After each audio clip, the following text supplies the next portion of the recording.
Assalamualaikum warahmatullahi wabarakatuh. Perkenalkan, nama kakak Fitriani Meviro, kakak dari KKN IKDR Posko 90, Prodi Tadris IPS Angkatan 2017, Institut Agama Islam Negeri Kudus. Ada yang tahu kali ini kita mau belajar apa? Ayo, ada yang tahu? Raise your hand. Ada yang tahu? Nah, di sini pada kesempatan kali ini kita akan belajar tentang Tumbuh dan berkembangnya semangat kebangsaan. Nah, benar. Kita kali ini akan belajar tentang tumbuh dan berkembangnya semangat kebangsaan. Nah, sebelum kita berbicara jauh tentang tumbuh dan berkembangnya semangat kebangsaan, kakak akan memberikan sedikit argumen kakak tentang tumbuh dan berkembangnya semangat kebangsaan.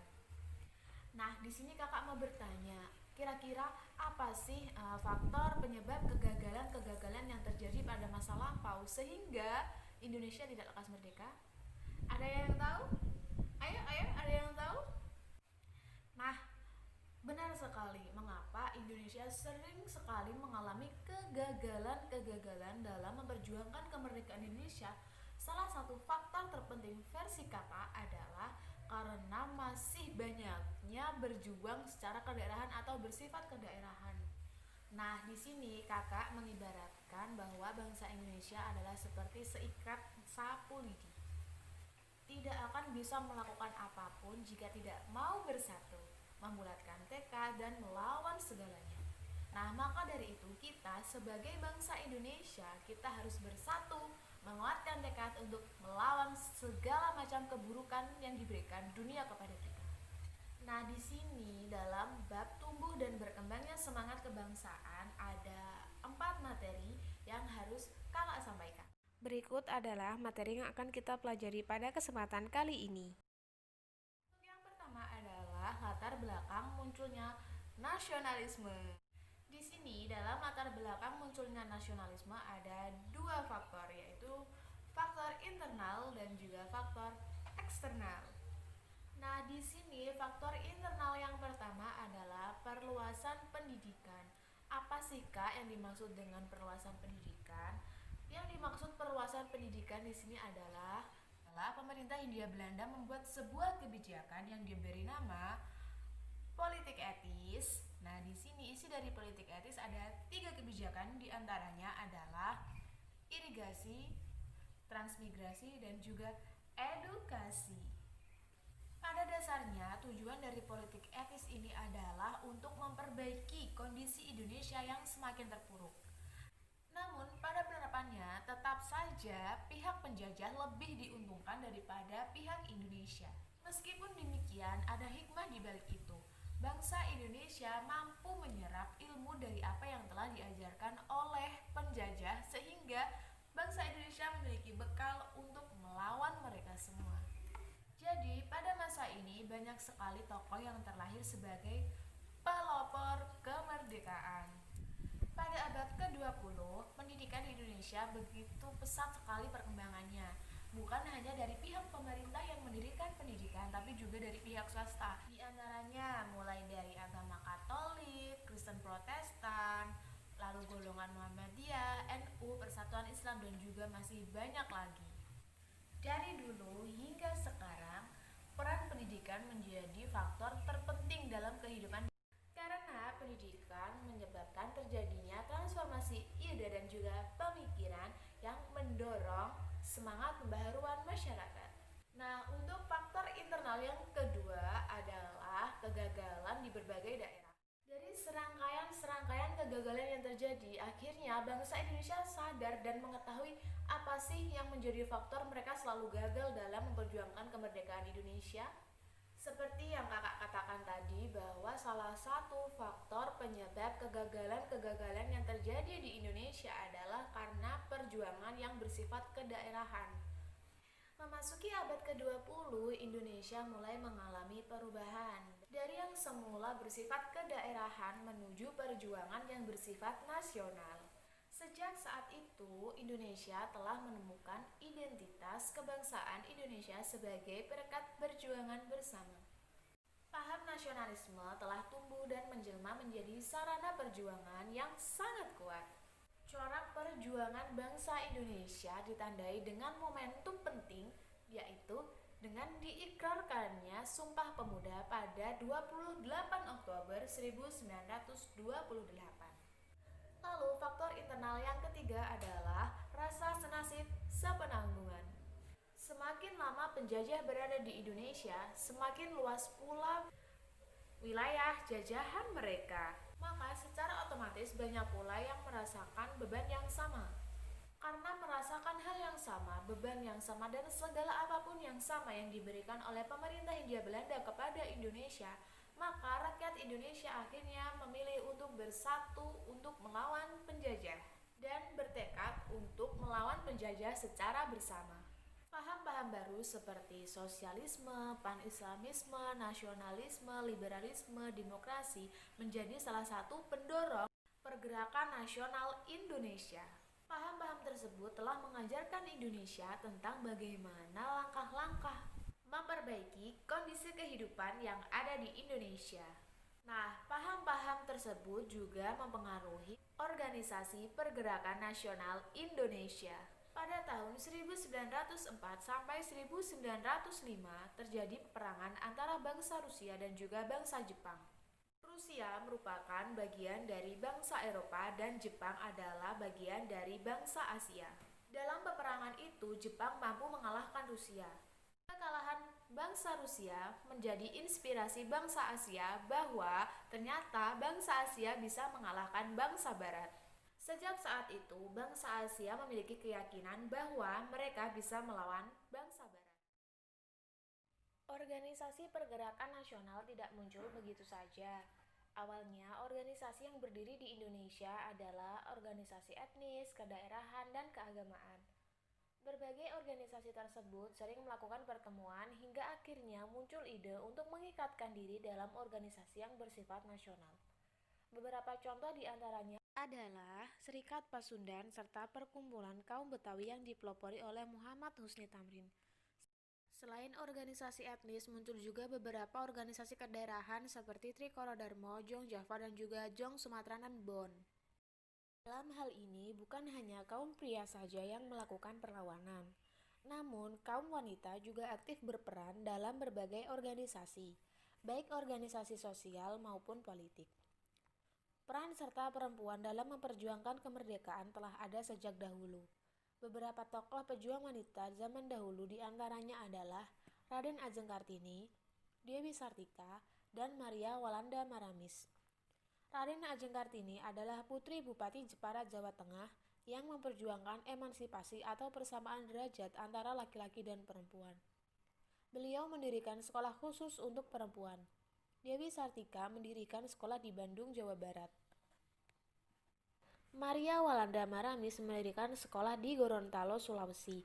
Pada tahun 1912 berdirilah Putri Mahardika di Jakarta. Aktivitasnya dalam pendidikan dan penerbitan pers. Pada tahun 1914, Rohana Kudus mendirikan kerajinan Amai Setia di Gadang Bukit Tinggi, Sumatera Barat. Organisasi Muhammadiyah di Yogyakarta pada tahun 1917 membentuk Aisyah. Aisyah merupakan organisasi wanita Muhammadiyah yang pertama, dipimpin oleh Siti Wardah, istri pendiri Muhammadiyah Kiai Haji Ahmad Dahlan. Kegiatan Aisyah terutama dalam bidang dakwah, pendidikan, kesehatan, dan budaya. Setelah latar belakang, lalu ada organisasi pergerakan nasional. Pergerakan nasional ditandai dengan berdirinya organisasi-organisasi pergerakan. Nah, masa pergerakan nasional ini dimulai pada tahun 1908 sampai 1942 dengan dibagi menjadi 3 tahap. Tahap yang pertama yaitu adalah masa pembentukan pada tahun 1908 sampai 1920 dengan berdirinya berbagai macam organisasi, diantaranya adalah Budi Utomo, Sarekat Islam, dan juga Indi Separtij. Tahap yang kedua adalah masa radikal atau masa non-kooperasi pada tahun 1920 sampai 1930 dengan berdirinya Partai Komunis Indonesia, Perhimpunan Indonesia, dan Partai Nasional Indonesia. Tahap yang ketiga yaitu adalah masa moderat atau masa kooperasi pada tahun 1930 sampai 1942 dengan berdirinya organisasi seperti Partindo, Parindra, dan juga GAPI. Materi yang ketiga adalah pergerakan nasional pada masa pendudukan Jepang. Pada submateri kali ini kita akan belajar 3 hal, yaitu yang pertama adalah proses penguasaan Jepang di Indonesia, yang kedua adalah kebijakan pemerintah militer Jepang, dan yang ketiga adalah sikap kaum pergerakan. Proses penguasaan Jepang di Indonesia. Pada awalnya, Jepang menguasai Indonesia hanya untuk kepentingan ekonomi dan politik. Namun, semakin lama menetap di Indonesia, maka Jepang semakin mengetahui betapa sangat kaya sekali alam Indonesia. Karena Jepang merupakan negara industri yang sangat maju, maka Jepang menginginkan hasil alam Indonesia untuk perekonomian mereka. Menurut Jepang, Indonesia merupakan daerah pemasaran yang strategis untuk menghadapi persaingan dengan tentara bangsa-bangsa barat. Untuk menghindari dari berbagai macam ancaman, Jepang menggalangkan pasukannya dan mencari dukungan dari bangsa-bangsa Asia yang lain. Pada tanggal 8 Desember 1941, Jepang menyerang pangkalan militer Amerika Serikat di Pearl Harbor. Setelah memborbardir Pearl Harbor, Jepang mulai memasuki berbagai negara di kawasan Asia. Pada tanggal 11 Januari 1942, Jepang mulai mendaratkan pasukannya di Tarakan, Kalimantan Timur. Seusai itu, pada tanggal 24 Januari, Jepang mulai menguasai kota minyak Balikpapan. Seusai itu pula, Jepang mulai menguasai daerah di Kalimantan yang lain. Pada tanggal 16 Februari 1942, Jepang berhasil menguasai Palembang. Setelah menguasai Palembang, Jepang menguasai Pulau Jawa, di mana Pulau Jawa merupakan pusat dari pemerintahan Belanda. Batavia atau Jakarta merupakan pusat dari pemerintahan Hindia Belanda dan mampu dikuasai Jepang pada tanggal 1 Maret 1940.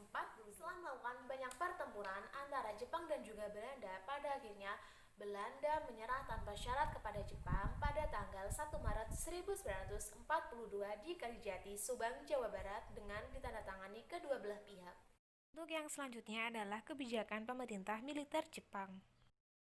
Nah, untuk mempengaruhi masyarakat Indonesia agar mau membantu Jepang, maka Jepang melakukan berbagai cara. Di antaranya adalah bendera merah putih diizinkan berkibar dan berdampingan dengan bendera Jepang. Lagu Indonesia Raya diizinkan untuk dinyanyikan bersama lagu kebangsaan Jepang Kimigayo. Bahasa Indonesia diizinkan digunakan sebagai bahasa pengantar. Dan yang terakhir adalah mendirikan berbagai macam organisasi. Propaganda terkenal yang diusung Jepang adalah Gerakan 3A. Propaganda Gerakan 3A tersebut yaitu Jepang Pelindung Asia, Jepang Pemimpin Asia, dan Jepang Cahaya Asia. Yang ketiga adalah sikap kaum pergerakan. Bangsa Indonesia telah melakukan berbagai upaya untuk menanggapi kebijakan Jepang.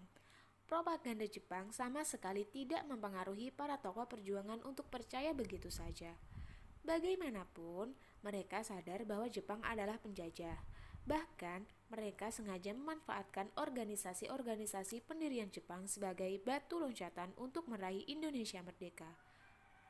Di samping perjuangan yang dilakukan dengan memanfaatkan organisasi bentukan Jepang dan gerakan bawah tanah, ada pula perlawanan-perlawanan bersenjata yang dilakukan bangsa Indonesia. Seperti perlawanan rakyat Aceh yang dilakukan oleh Tengku Abdul Jalil pada tanggal 10 November 1942. Perlawanan Singaparna Jawa Barat yang dipelopori oleh Kiai Haji Zainal Mustafa pada tanggal 24 Februari 1944.